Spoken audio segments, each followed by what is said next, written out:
कार्तिक पौर्णिमेचा दिवस म्हणजेच त्रिपुरारी पौर्णिमा, ज्याला देव दिवाळी असेही म्हणतात, हा तो दिवस आहे जेव्हा भगवान शिवांनी त्रिपुरासुरांचा नाश करून तीनही लोकात शांती प्रस्थापित केली. पूर्वी तारकासुर नावाचा बलाढ्य राक्षस ब्रह्मदेवाच्या वरदानाने अमर झाला होता. तो म्हणाला, माझा वध फक्त शिवपुत्रच करेल.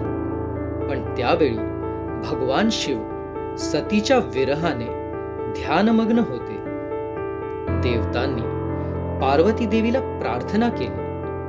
तिने तप करून शिवांना प्रसन्न केले आणि मग जन्म झाला तेजस्वी पुत्र कार्तिकेयचा. तो देवसेनेचा सेनापती झाला आणि शेवटी भीषण युद्धात तारकासुराचा वध करून देवांना त्याने मुक्त केले. तारकासुराचे 3 पुत्र तारकाक्ष, विद्युन्माली आणि कमळाक्ष पित्याच्या मृत्यूचा बदला घेण्यासाठी ब्रह्मदेवाची तपश्चर्या करू लागले.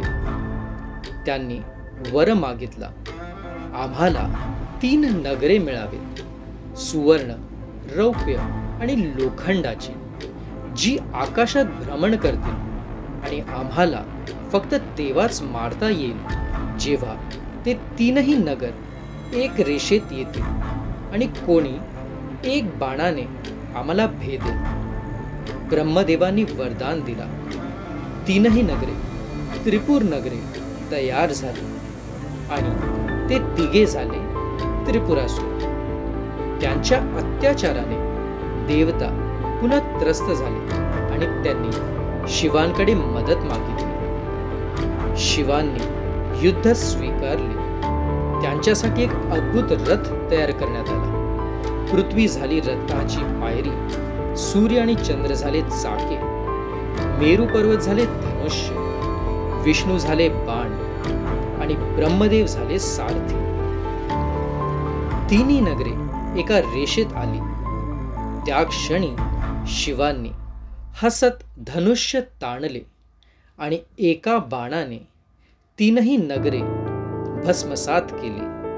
त्रिपुरासुरांचा अंत झाला आणि विश्व पुन्हा प्रकाशाने उजळून निघाले. देवतांनी आनंदाने पुष्पवृष्टी केली. गंगा, वाराणसी आणि पृथ्वीवर दिवे प्रज्वलित करण्यात आले. तोच दिवस त्रिपुरारी पौर्णिमा म्हणजेच देव दिवाळी. ही पौर्णिमा आपल्याला स्मरण करून देते की अहंकार आणि अंधार कितीही मोठा असो, परंतु सत्य, प्रकाश आणि शिवशक्तीचा विजय नेहमीच निश्चित असतो.